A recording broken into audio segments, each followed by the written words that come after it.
Searching database. Please wait. Analysis shows declining membership. Situation desperate. Recommendation. Search for new members.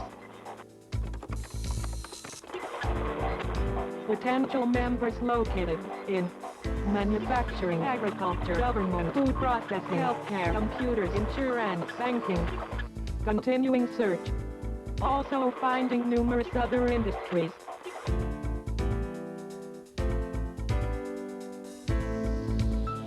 Unions are in a desperate situation. They are trying to replace the thousands of dues-paying members that they have lost over the years, and they're looking in every possible place. The subject of labor unions is a controversial issue. As unions try to recruit new members, an increasing number of employees are put in a position of having to decide if they're willing to sign union cards and become dues-paying union members. Union organizing activity comes as no surprise. Labor unions across the country are having severe financial problems.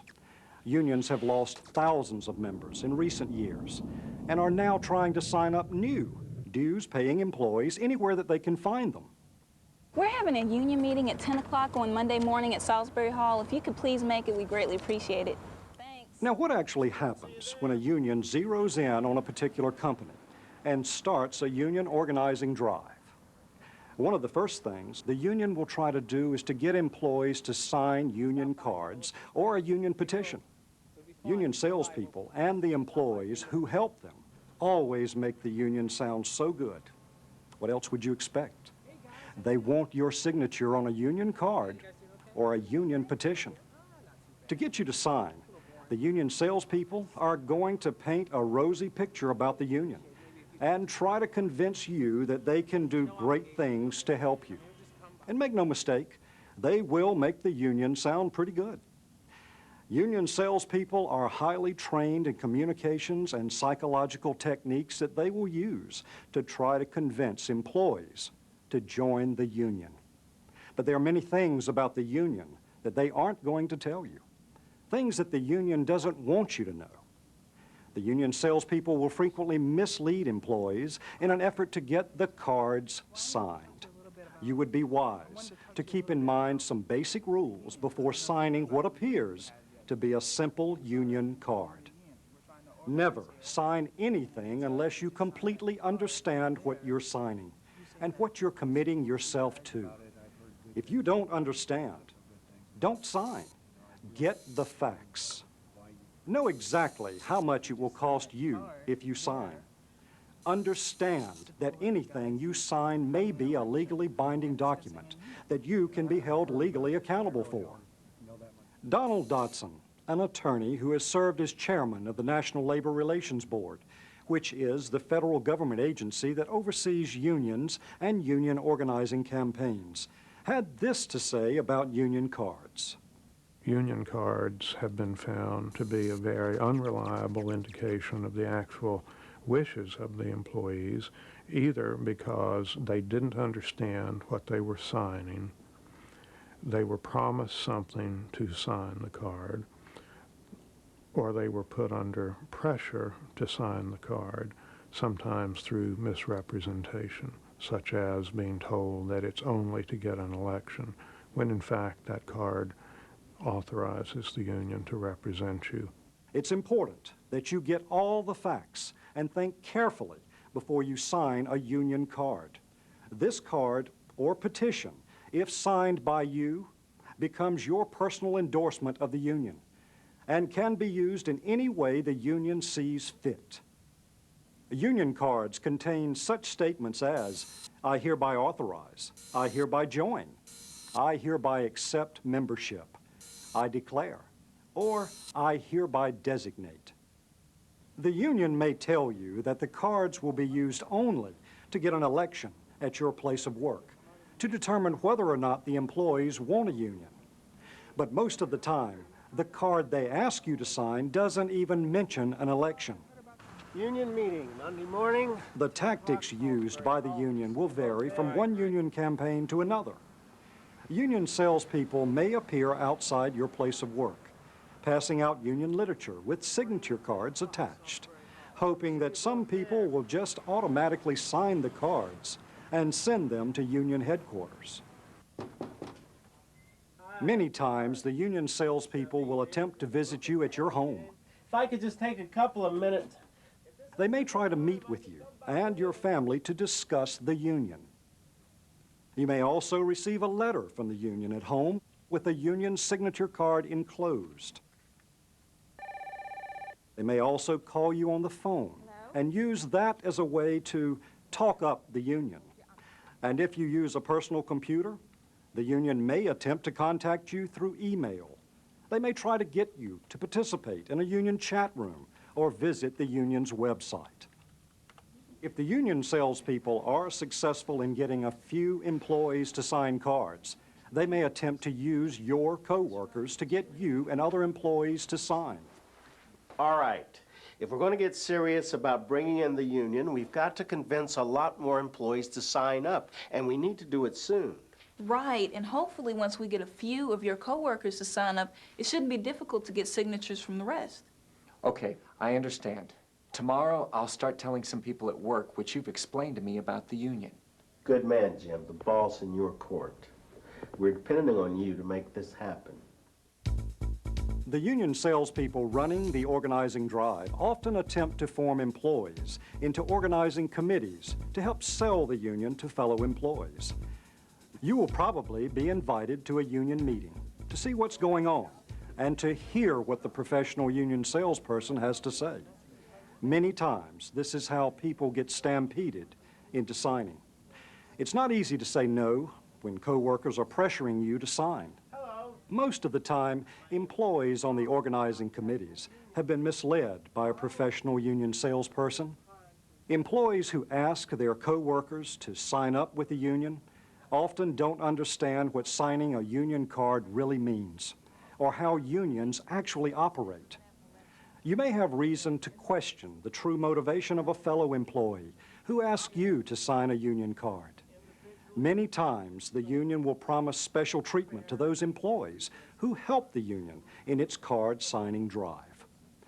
If the union salesperson is successful in getting some of your coworkers to sign cards and form an organizing committee, then the pressure on other employees to sign is greatly increased. At the workplace, the employees assisting the union will usually begin to solicit their friends, hoping they will sign cards as a personal favor. Those who refuse to sign are likely to be hounded continually. Unfortunately, many people give in to this kind of pressure and sign cards just to get the union pusher off their backs. I don't understand why you don't want to sign the card. I just don't.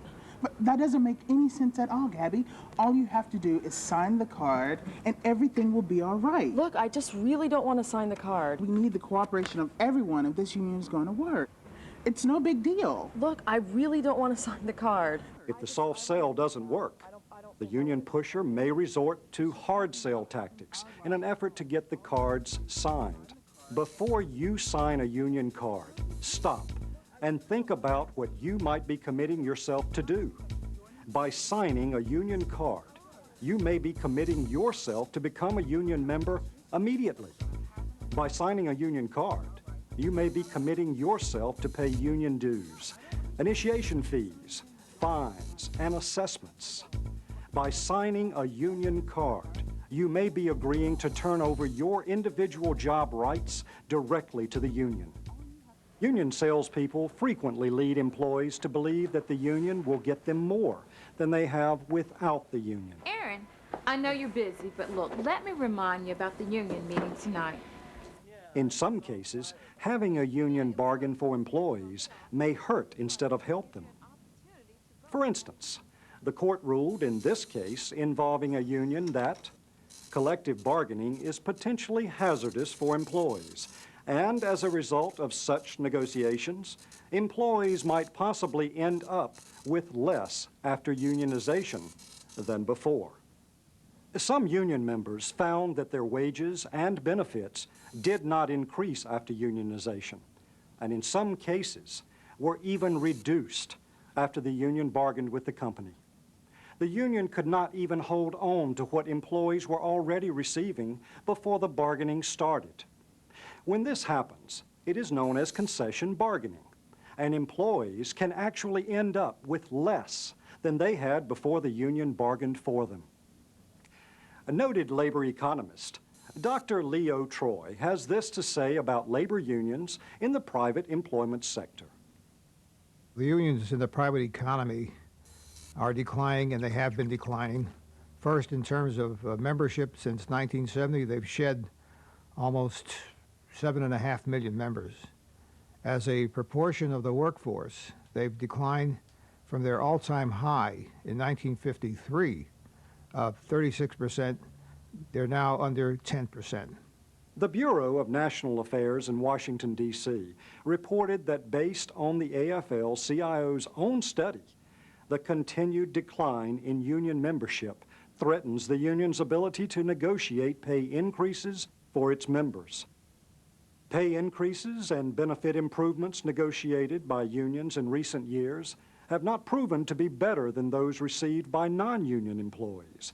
In fact, in many cases, non-union employees who do not have to pay union dues have done much better for themselves than have union members who are required by the union to pay monthly dues. When trying to get employees to sign union cards, union pushers often claim that unions lead to increased job security. That simply isn't true. Over 90% of American workers don't belong to unions. There's something in that. There's a message there. So from the non-union perspective, a lot of workers, not all, but a lot of workers understand that their security lies in demand and supply, not in some claims of belonging to a union. If a union is successful in getting employees to sign union cards and takes over employees' rights, the possibility of employees being called out on strike always exists. Now, some of the facts that you should know concerning economic strikes are: strikers do not get paid by the company while on strike. Paychecks stop. Strikers can and frequently do lose their jobs to permanent replacements during an economic strike. Permanently replaced strikers have no automatic right to return to work after the strike is over. They must wait for a vacancy to occur for which they are qualified. This can take weeks, months, or even years. The union cannot and will not take care of the strikers' unpaid bills resulting from the strike. In most instances, strikers are not eligible for unemployment benefits or food stamps. Too often, strikers and their families are exposed to violence and physical bodily harm. Strikes often damage the success of the company and the success of the employees. Strikes are very costly to both sides. Workers lose income. Companies lose income as well, and they often lose customers. If a strike is prolonged, then very often the company does not get back the business it once had, and as a result, its employment goes down. So workers not only will lose their income, but some will actually lose their jobs. The bottom line question is simple. Are you better off with or without a union? 9 out of 10 working people in America have chosen not to be union members. They have refused to sign union cards and turn over their job rights to outside professional union salespeople. The signing of a union card is a serious matter and should not be taken lightly. If you're ever approached about signing a union card, you should make sure you are totally certain of what you're committing yourself to. By not signing a union card, you are protecting yourself from possible union-created problems. By not signing a union card, you can avoid union interference in your life and possible violent strikes. By not signing a union card, you are exercising your right to do what you believe is in your own best interest. By not signing a union card, you are protecting your right to speak for yourself. Stop and think. Don't sign a union card.